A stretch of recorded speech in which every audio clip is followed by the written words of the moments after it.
What if you could see it? Not the minutes passing on your phone, but the seconds you're actually losing? We all get the same 24 hours. A president gets them. An astronaut gets them. And yet, for most of us, they don't feel like a gift.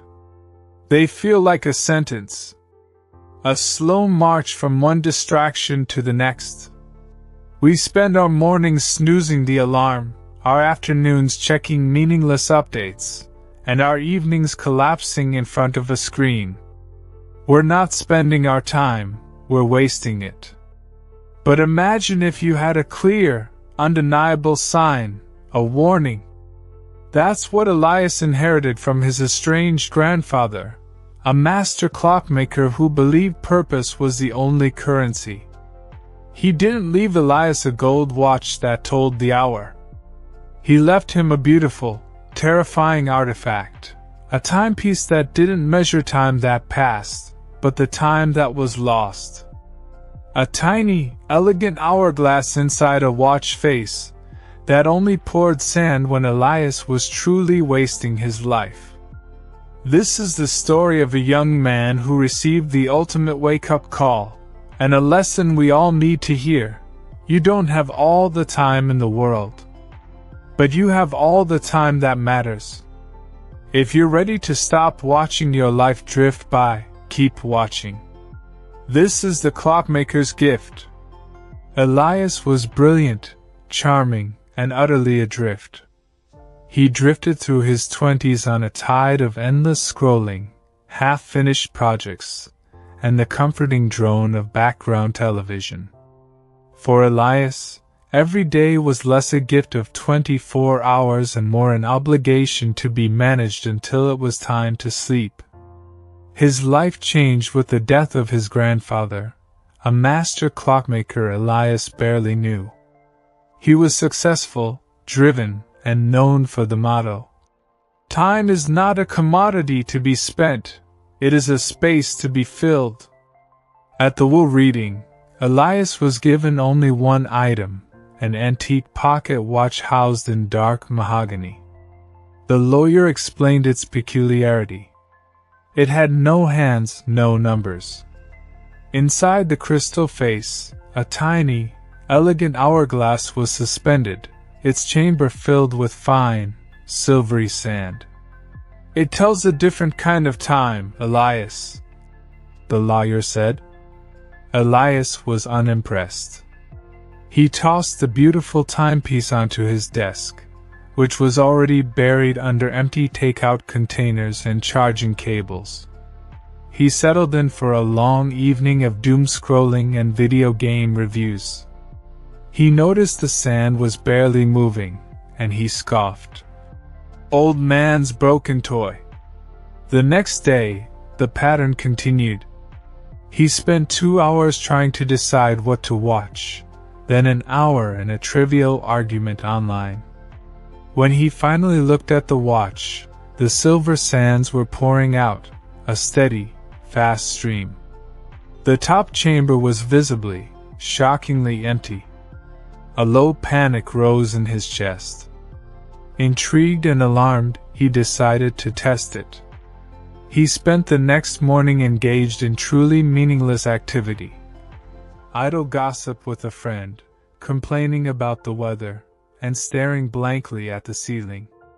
The sand poured out like water, a relentless, silent torrent. He clutched the watch, watching the sands of his life, or what he thought was his life, drain away. Then, he tried something else. He remembered the furniture design business he'd always dreamed of starting. He pulled out his old sketchpad, blew off the dust, and began to draw, the sound of his pencil scratching the paper the first productive noise he'd made in weeks. He focused, his mind finally alight with purpose. He glanced at the watch. The sand had stopped. It wasn't merely slow, it was completely still. Elias felt a cold rush of realization. This watch wasn't tracking chronological time. It was tracking time wasted. The sand fell only when he was distracted, idle, or complaining, when he was actively emptying his life of meaning. He looked at the almost empty hourglass. His grandfather had left him a final, critical warning. Elias threw out the clutter, deleted the distracting apps, and cleared the space for his work. He started small, crafting a simple wooden shelf. Every minute he spent sanding, measuring, and cutting, the watch remained silent and still. For the first time, Elias felt his hours were full, not empty. He discovered the deep satisfaction of creation. One evening, after finishing his first complete piece, a beautiful, sturdy side table, he paused. Exhausted but exhilarated, he looked at the watch. He was sure he'd used up the last of the sand. Instead, a few tiny, shimmering grains had mysteriously reappeared in the top chamber. He found a final, hidden letter tucked beneath the watch's velvet lining. He read his grandfather's elegant script. "The value of a day is not in its minutes, Elias. It's in the meaning you pour into them. The sand doesn't measure time that passes. It measures time that is lost. But when your work gives life to your passion, when you truly create, the hourglass can be refilled. This is not a timer, my boy. It is a compass. Follow its stillness."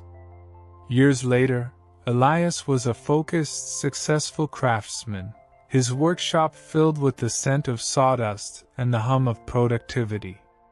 He kept the pocket watch on his bench, its hourglass now half full. He knew he would never have a full 24 hours of still time. Life has necessary pauses and moments of rest. But he had learned the difference between resting and rotting. Elias finally understood the gift. The greatest lesson was that the only time truly wasted is the time we spend not living up to our own potential.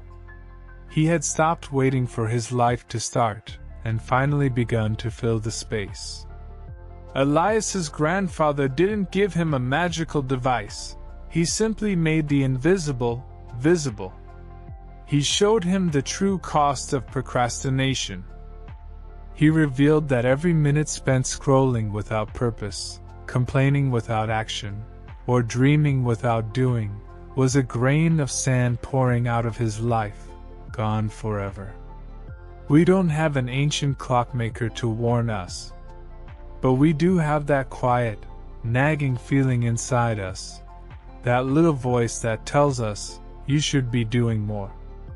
That is your own personal hourglass, and it's always running.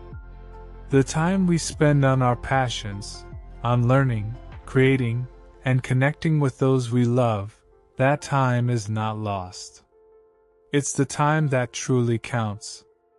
It's the time that mysteriously refills the hourglass of a meaningful life. So, what is pouring out of your hourglass right now? Find your focus. Start that project. Send that message. Stop waiting for the perfect moment. Your life is happening right now. Don't waste your time.